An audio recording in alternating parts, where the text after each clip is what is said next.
Noris pasidaryti man kraujo tyrimą ne tik tais bendrai, bet tuo pačiu ir išsiaiškint, kokie yra vitaminai, kokie vitaminų lygiai.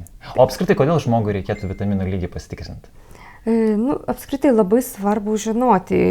Žmonės apskritai labai daug geria visokių papildų, ar ne? Ir kartais jos geria be reikalo. Tai reikia žinoti, kokią dozę gerti. Ar tai gydoma, arba profilaktinė.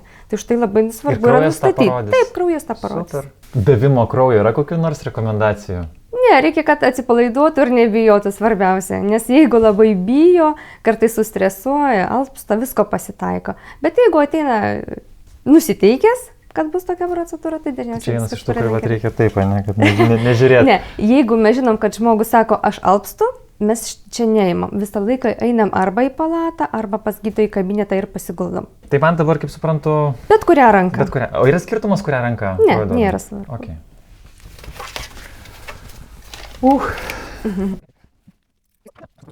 Adatos yra vaikiškos, turime plonesnių, ir yra suaugusiems. O kuo jos skiriasi? Plonesnės ir trumpesnės. O jos dėl ko čia? Ar kad mažiau skaudėtų, ar tiesiog kraujo... Ne, kad mažiau skaudėtų, nes vaikai vis tiek labai jautriai reaguoja į viską ir kartais reikia labai šnekint, kalbint ir kartu su tėvais, kad jie vis dėlto duotų kraujo.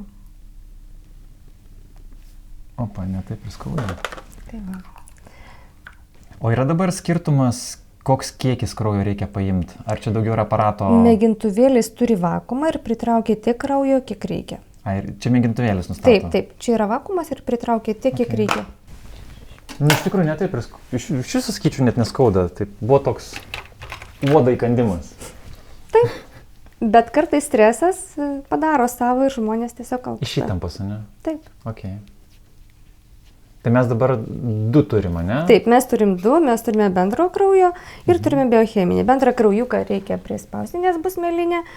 Bendrą kraujuką mes padarysime čia pat, o vitaminus išsiųsime į kitas laboratorijas.